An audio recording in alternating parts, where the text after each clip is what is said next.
Sao em lại lấy nhẫn của người yêu anh đi vứt? Em có đâu vứt đâu, người yêu của anh Vũ mang cho em đấy. Em mà không nhận anh đưa em lên gặp công an đi nhá. Được rồi, em sẽ đi tìm nhẫn cho anh chị. Vứt xuống dưới này. Bây giờ em đi xuống. Em mà không tìm được anh không cho em về nữa nhá. Tìm đi nhanh lên. Hey, đi biết ạ. Đi biết đi.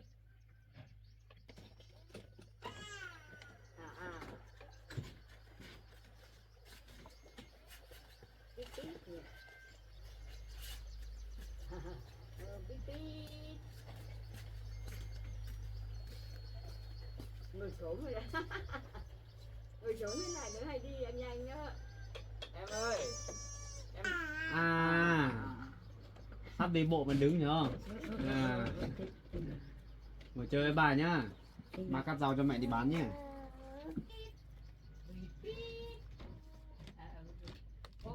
Ôm nhận.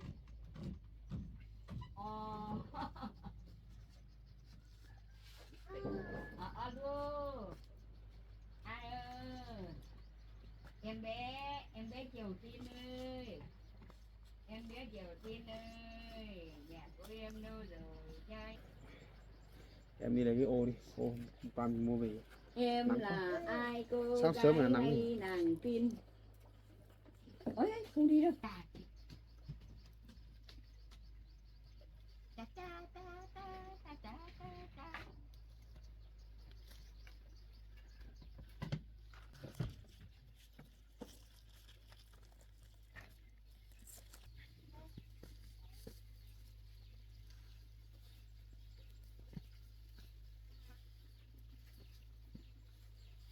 Vẫn đứng đi. Cân nhanh thằng này mà chợ bán nhà anh đi làm.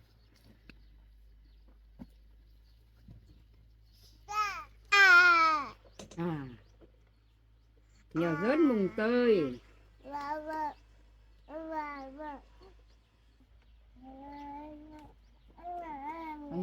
Nhờ.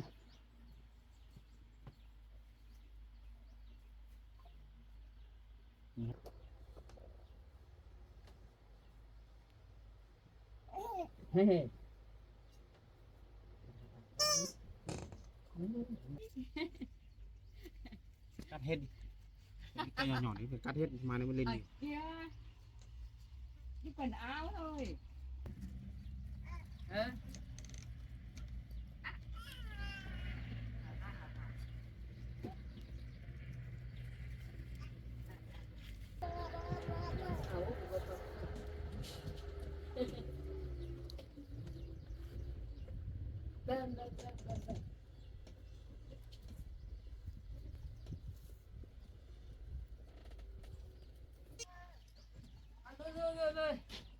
Lên. Lên. Lên.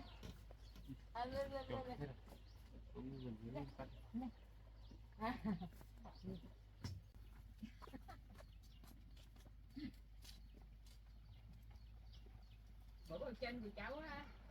Ơi. Ở kia, mở một chiếc thôi. Đâu về này, thu hoạch được. Cắt hết mà ra đây, đi bán đi.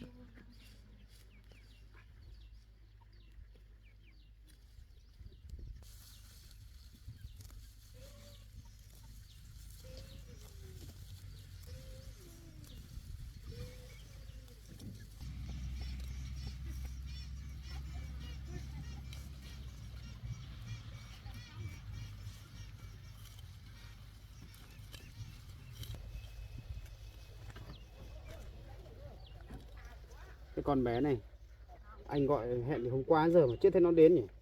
Hay là nó sợ không dám đến nhỉ? Nếu anh lên nhà, anh gọi em ngồi bó rau đã, anh gọi nó xem. May nó phải đến để xin lỗi cho em, xin lỗi em mới được. Anh không thể tha được.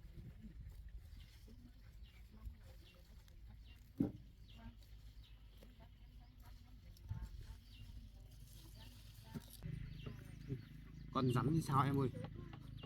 Có con rắn ở đấy đấy, đừng vào đấy nhé. Để xem con rắn gì. Đừng.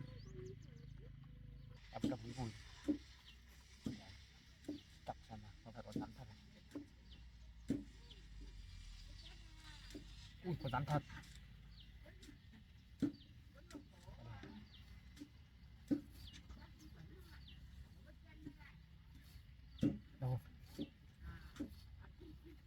ui ui ui ui lại con rau năm nó chạy thôi,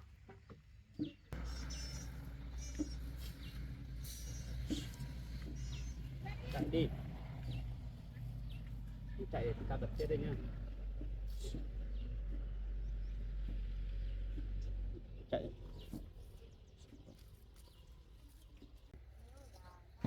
chỗ nào rậm rậm em để ý nhé, mùa này có rắn nhiều xem còn may còn nhìn thấy đấy.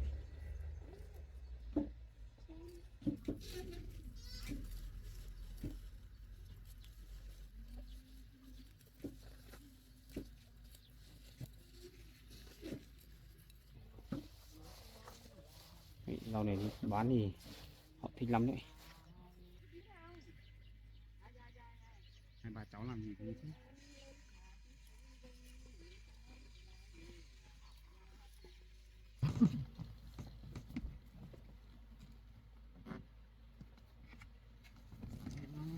Ơi chưa ai biết nước sông Lam rằng trong là đục thì biết trong cuộc đời là nhục là vinh. Thuyền em lên thác xuống gánh, nước non là nghề là tình ai ơi.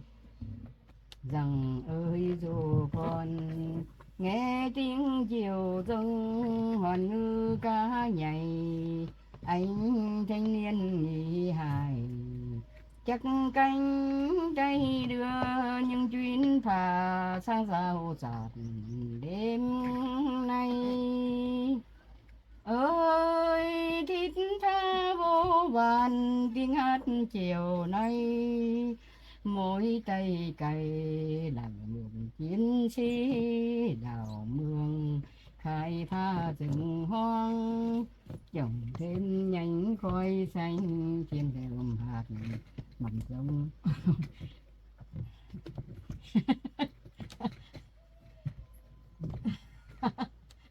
Nghịch ra lắm không?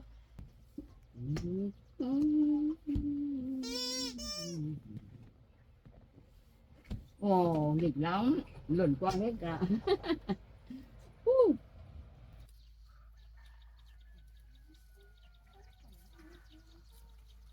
Mấy cái ô mấy lông rau này để trệt chiều hoặc là hôm nào trời mát anh của em cô hết rồi, mang lên nhà mình bỏ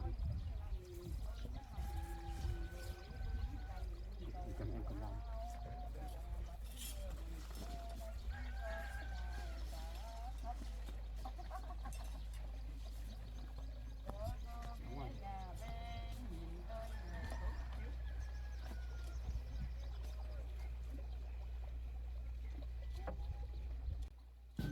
À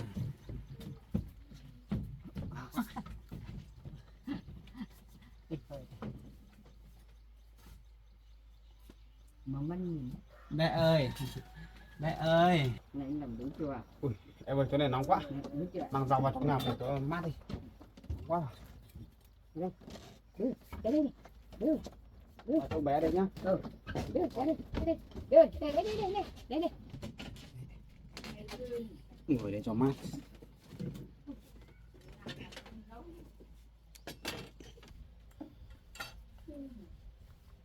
Em mà trẻ dây nhá, anh vào lấy điện thoại anh gọi cho con bé.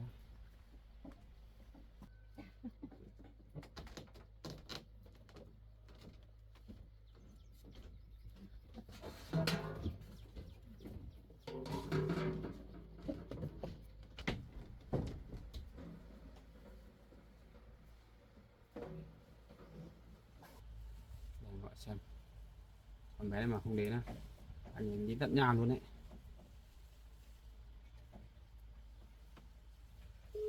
Một nắm nhỏ nhỏ đâu.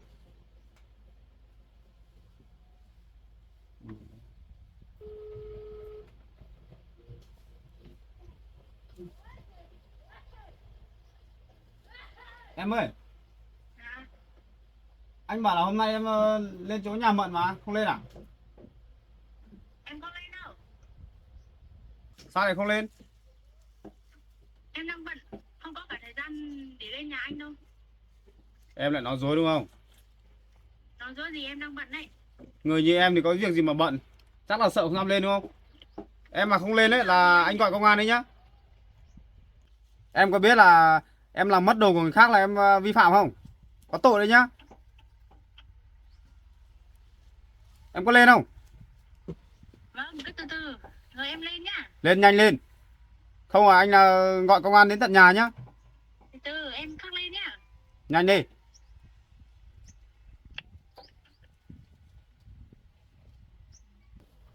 Rồi, anh gọi được rồi mẹ đấy rồi. Một lúc nữa xem nó có đến không.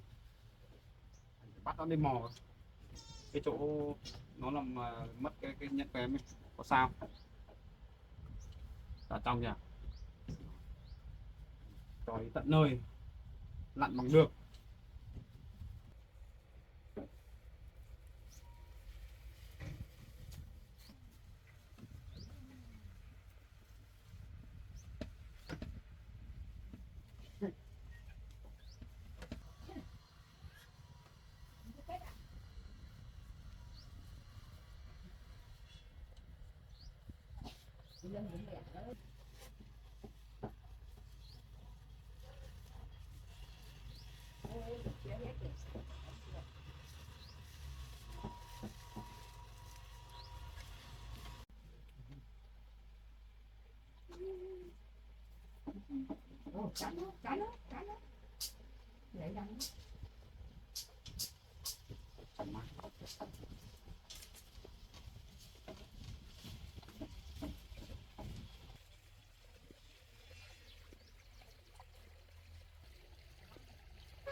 Em đến à? Đến rồi còn đứng nét gì, vào nhà đi. Đi vào đây. Cho em đấy. Em đi lên nhà đi. Nhanh lên. Đây nói chuyện nào.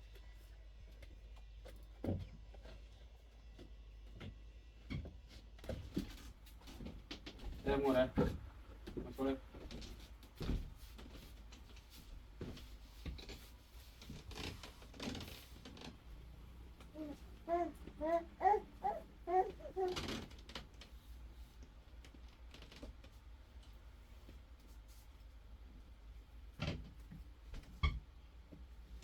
Anh gọi em đến đây được, có việc gì đây?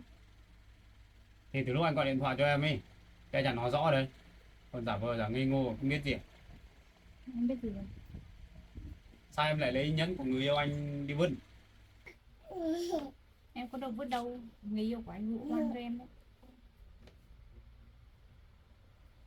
Con này làm gì ấy? Em nói là người yêu của anh là cô an cho em ấy. Thế nhẫn ở trên tay của người yêu anh đâu rồi? Hả? Người yêu của anh ấy không bao giờ nói dối. Vì cái nhẫn ở trên tay của người yêu anh nhá, rất là quan trọng đối với người yêu anh ấy. Là quà tặng của anh, quà cầu hôn của anh. Em biết chưa? Sao em lại làm thế? Sao đấy? Cứ chỉ trò. Người yêu của anh ấy không bao giờ nói dối.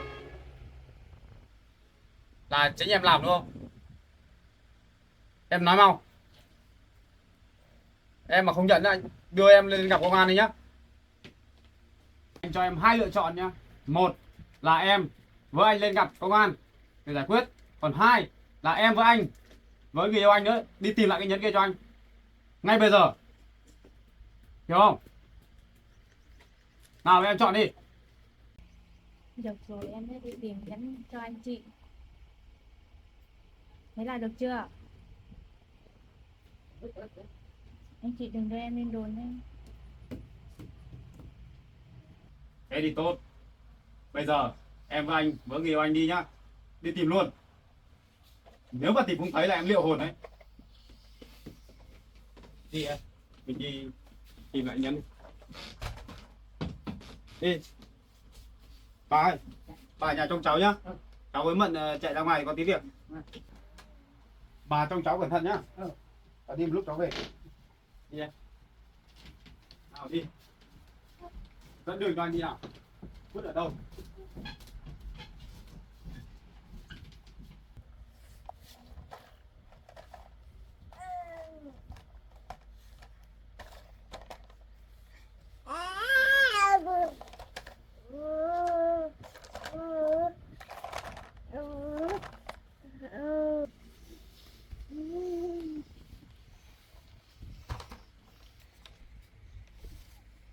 chặt tay chặt đấy.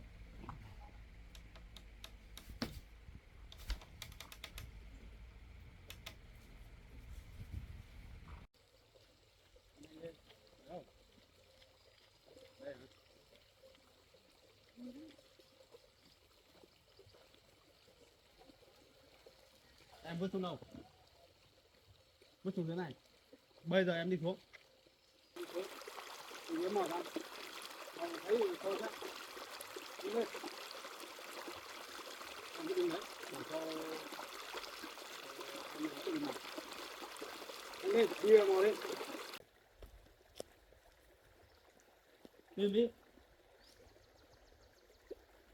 Không có việc làm tao đi cướp nhẫn thằng yêu anh mình vứt xuống cuối. Ha.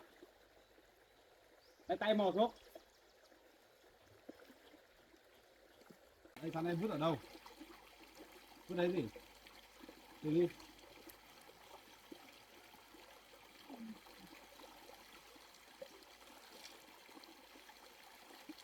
Bây giờ mò cái gì cho thấy hả? Lý do gì mà em lại đi tháo nhẫn của người yêu anh vứt xuống suối hả? Em thích. Tại sao? Anh có phải người yêu của em đâu. Nhẫn này nhẫn anh để mua tặng để cầu hôn người yêu anh cơ mà. Liên quan đến em.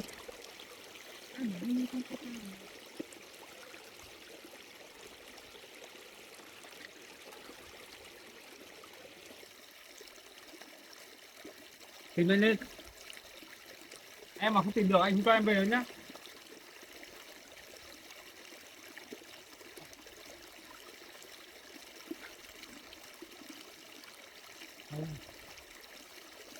Con này là đúng cái chỗ mà em mình vứt ở đâu nhỉ? Hai em chỉ việc là vứt xuống đây hay là thế nào? Vứt xuống đây có làm gì không? Anh không biết. Em vứt chỗ nào em tìm chỗ đấy nhá. Tìm lên. Ra đây bơi chỗ này. Con không biết. Nào. Đi tìm nhẫn chứ không phải đây để kêu chọc nhau nhá. Thiếu đi cái thôi chứ. Hay quá, không ngon nữa. Tìm đi. Nước bẩn nè. Tìm nhanh cho anh nhá. Không có thời gian ở đây mà làm co với em nhiều nhá. Tìm nhanh lên.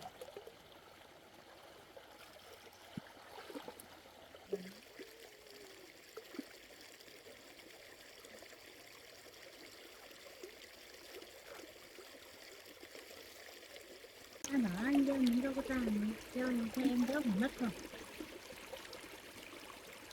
Anh đeo nhẫn, mua nhẫn cho người yêu của anh. Hiểu chưa? Người yêu của anh, nghe rõ vào. Chứ em với anh có quen biết gì đâu mà mua cho em làm gì. Không nói nhiều, tìm nhanh lên. Tìm nữa. Không tìm thấy là anh đưa em lên gặp công an nhá, không anh phạt cho đấy. Đau hết tay rồi. Làm mất của người khác rồi còn mồm em vẫn còn vênh váo à? Nước bẩn. Bẩn thế. Tìm đâu được bây giờ. Này làm gì đấy? Nó làm gì đấy? Sao đấy? Nước bẩn vãi. Đau hết cả tay nước thì bẩn. Anh không hiểu nổi là con gái bây giờ nó bướng chứ không biết. Đi tìm đi. Công nhận là em rất là bướng. Tìm nước bẩn đấy. Tìm đi. Không phải trò chơi đâu nhá. Đi bẩn vãi. Tìm đi nhanh lên. Đây. Bẩn. Anh gọi em về đây để tìm nhẫn nhá, chứ không phải lấy ở đây mà nghịch nhá. Em có tìm không? Cứ ở đấy mà nghịch, không nghịch. Đã thế, đưa lên gặp công an đi. Không phải tìm nữa. Đi gặp công an. Thôi Đi về gặp công an. để em tìm em. Nghe anh nhởn Đây, vậy. đây. Để em tìm. Không nghịch nữa. Có tìm thật không? Thật. Đi tìm luôn. Không anh cho lên gặp công an đấy nhá. Không phải trẻ con đấy nhá. Đi nhanh. Em mà tìm một cái là anh cho lên gặp công an đấy nhá. Tìm nhanh lên. Không phải trò chơi trò đùa nhá.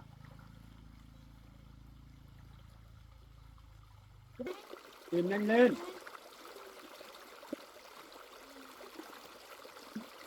Tìm nhanh lên.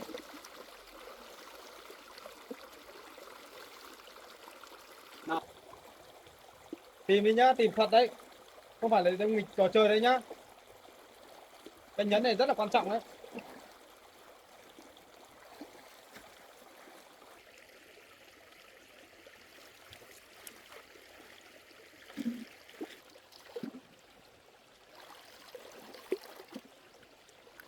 Anh ơi, nước xe thế này chắc nó thôi đi rồi. Tháng này em còn đạp như này nháo hết rồi. Tìm đi, nói nhiều. Nó trôi rồi, không thấy. Cứ tìm đã. Này. Mới đâu.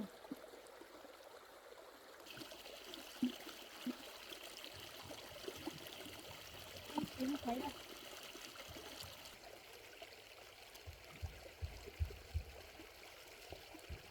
Không đâu. Không tìm được đâu.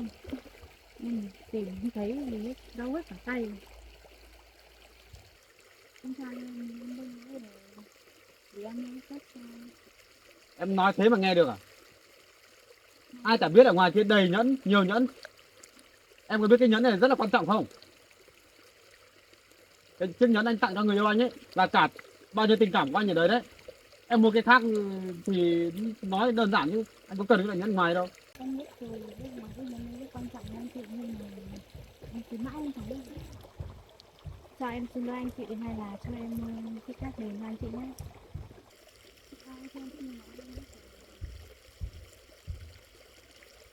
Em biết trước như thế sao em vẫn còn làm thế hả?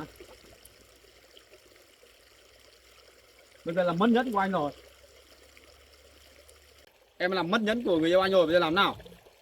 Em biết đâu, em thấy em tự với chị ấy quá mà, bảo chị ấy đâu nó khó gì. Thì em tự một tí rồi em chơi, em em tưởng là không mất anh rồi đâu nó mất, em biết. Đi ghen tị với người yêu anh. Anh đã nói từ đầu rồi. Anh yêu, có người yêu đây rồi, người yêu của anh rồi. Em và anh không cần biết. Em không cần phải ghen tị làm gì cả. Đấy không phải việc của em đấy nhá. Anh bảo cho em xin lỗi, em biết lỗi. Thật không? Biết em sai chỗ nào chưa? Giờ em không được kêu anh chị nữa. Mà anh tha cho em sẽ không làm phiền anh chị nữa. Thật không? Thật. Nhớ nhá. Nếu mà em mà từ bỏ cái việc đi theo đuổi anh ấy thì lần này anh sẽ tha cho. Em không đi theo anh nữa. Anh sẽ tha cho em lần này nhá. Từ giờ trở đi á, anh còn thấy em về làm phiền người yêu anh lần nào nữa nhá. Anh sẽ không tha nhá. Biết chưa? Biết rồi. Nhớ đấy nhá. Không phải trẻ con đấy nhá. Anh là anh nể em là con gái của bạn của bố anh đấy. Nếu không là em không xong với anh đâu. Bây giờ em đi về đi. Đi về đi. Từ giờ đừng có bao giờ về làm phiền anh với người yêu anh nữa nhá. Nhớ chưa? Đi về. Thôi em ạ. Tôi nhìn anh mắt rồi, bây giờ tìm cũng chẳng thấy đâu. Thôi để lúc nào anh mua cho cái mới nhé. Khi nào anh tổ chức đám cưới anh sẽ mua cho những cái nhẫn khác đẹp hơn, to hơn chứ. Nhiều buồn đấy nhé. Thôi bây giờ mình về đây nhỉ. Em đi bán rau. Anh còn về, anh còn đi xử lý một chút công việc nữa. Nhé, về thôi. Mình tìm cái nhẫn này nữa.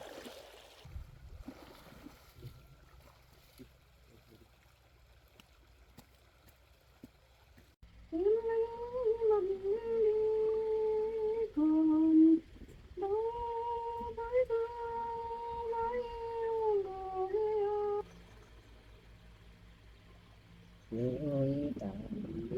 biệt thôi nhé từ đây, xin vĩnh biệt niềm gãy một chân đầu đã tan ngày tháng đổi nhiều.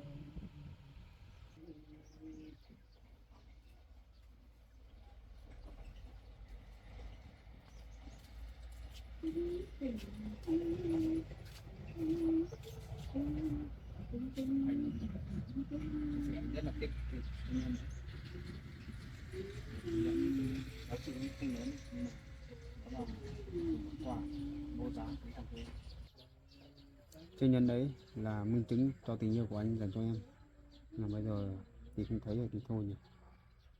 Anh hứa với em sau này mình tổ chức đám cưới anh sẽ mua cho em cái nhẫn khác đẹp hơn nhé. Thôi bây giờ em đi bán rau đi, anh đi làm việc tranh thủ đi giải quyết ít công việc của anh.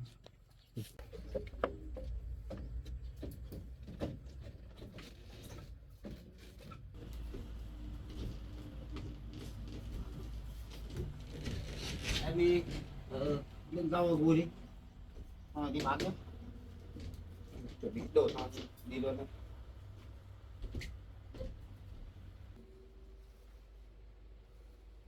Đi đường không tôi đi đường tôi biết bao giờ gặp lại nhau. Bà nhà trông cháu nhá, xong là tí nữa mà em bé mà còn ngủ ấy thì bà cho em bé lên giường ngủ hẳn đi nhé. Cháu đi giải quyết công việc một lúc nữa. Em ơi, em tự đi bán rau nhá, cháu phải đi trước tí.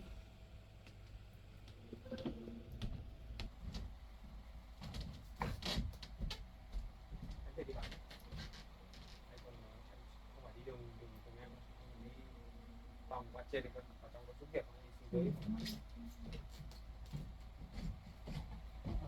Đừng đừng nó cung nữa đâu.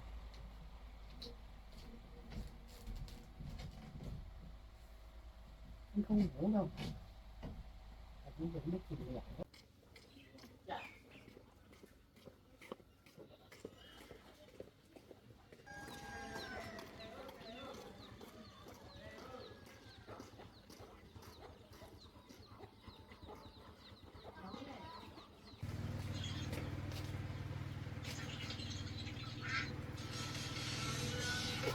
Ra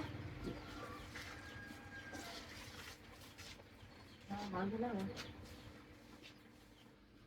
Em bán hết không? Hả? Bán hết thì cho chị nhập về bán. Bao nhiêu? 11 mớ à? Đến đi. Mấy mớ? 3.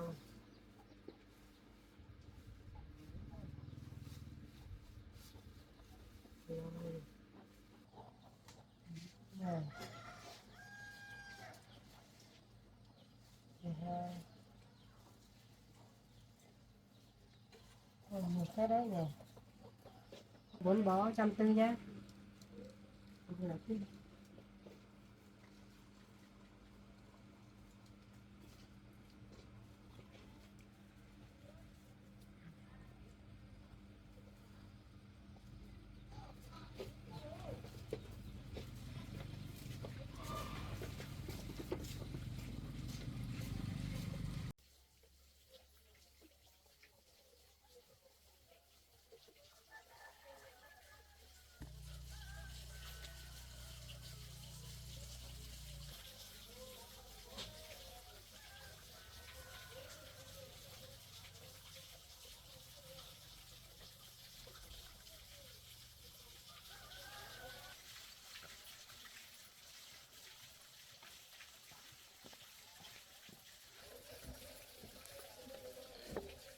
Em ơi,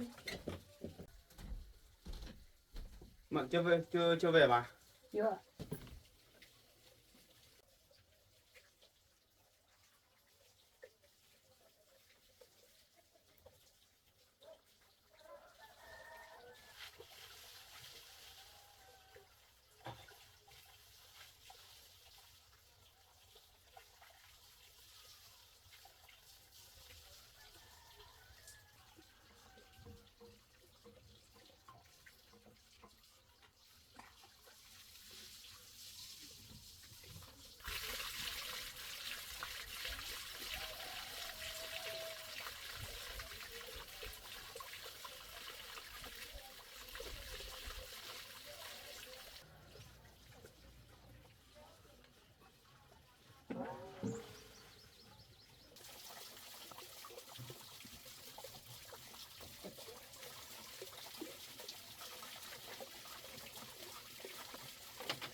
Muộn rồi mà. Sao thế thấy muộn về nhỉ? Không biết đi làm gì nữa.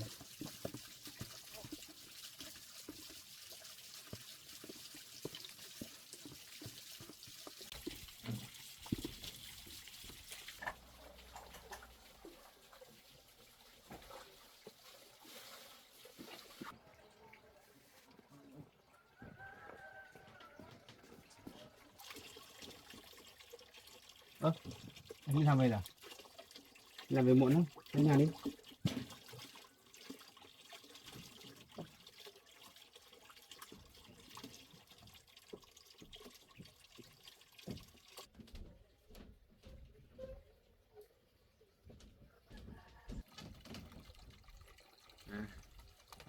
Anh đi làm về, tranh thủ anh mua con gà về để làm thịt để em ăn ấy.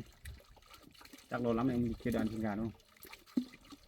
Đàn gà của mình cũng lớn rồi, nhưng mà chưa nên thịt đâu, mua thêm thời gian nữa. Em để đi, em đi hái rau đi.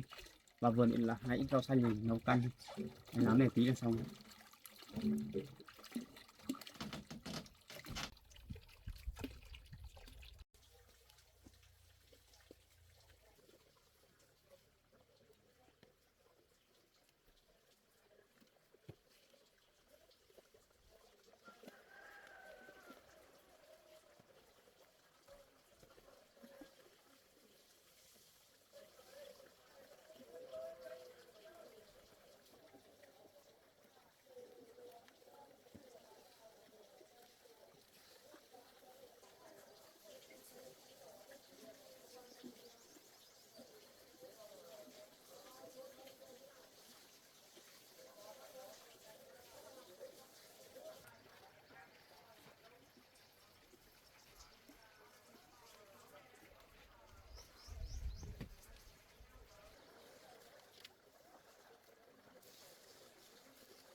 Anh làm thêm con đi.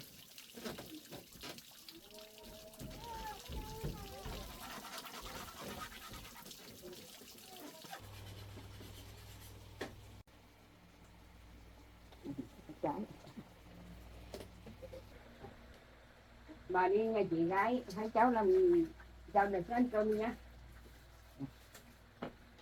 Bà xin phép hai cháu nha. Đi ăn cơm chị gái rồi đi. Cháu ơi, bà đi chơi cháu với ăn cơm mà không đợi bà nhé. Bà đi đâu? Bà đi chơi nhà chị gái. Sang nhà chị gái á? Thế cũng được. Bà đi lâu không bà? Bà đi đến chiều bà lại về thôi. Chiều à?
Làm gì đấy con ơi?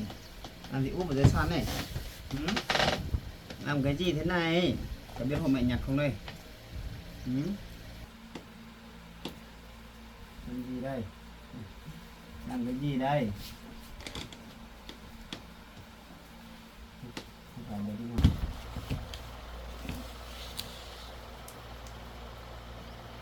Nên nữa là đỗ này lại ra nhiều, em mới có hàng để bán. Sâu ăn này. Rồi có con sâu này.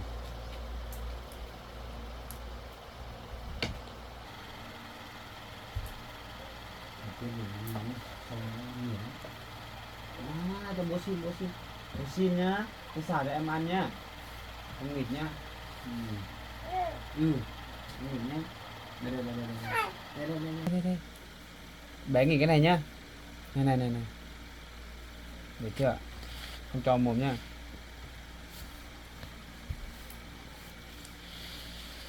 Không nghịch. Ui giời. Không nghịch nha. Tắt xong em làm luôn đấy. Để xem cái màu tay nào.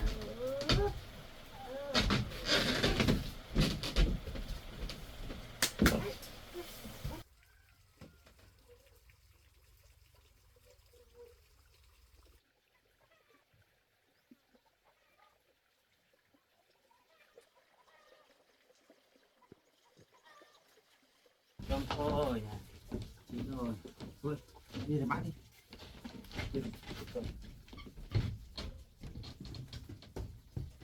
Không nghịch nhá. Không nghịch nhá, nóng nhá.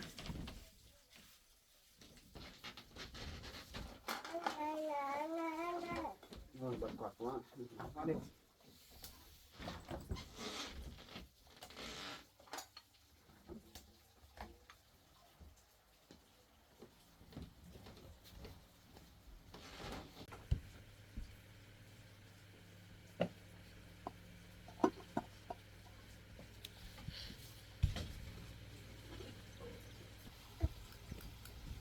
Đây, sang đây ăn măm con ơi. Đây. Ở đây, ngồi đây. Đây chú bế. Quên. Con gái của bố thôi nhỉ. Ở đây, nào, bố bế ăn cơm nhá. Bố nha. Em ăn cơm chưa đi. Bố nha. Măm nhé. Bố cho ăn măm nhá. Măm.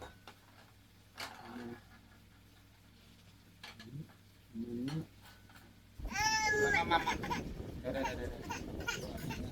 Em bỏ cho con ăn. Cho mẹ cho mà.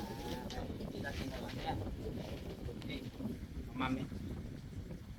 Con nó đâu. Để ăn nhá. Vừa ăn vừa mịt nhá. Cho cầm cái cong này. Để nhá.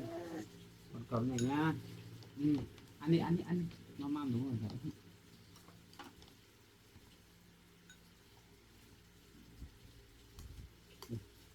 Ăn thử đi.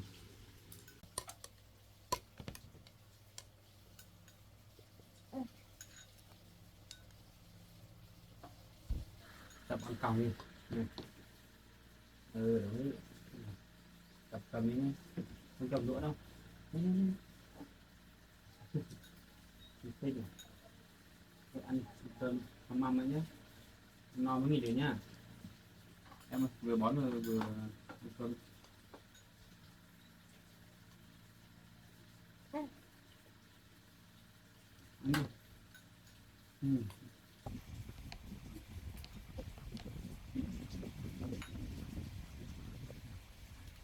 Đang một răng, đang một răng ăn còng, răng nó mới chảy được. Đây, cắt đi. Ăn đi, ăn xịt đi.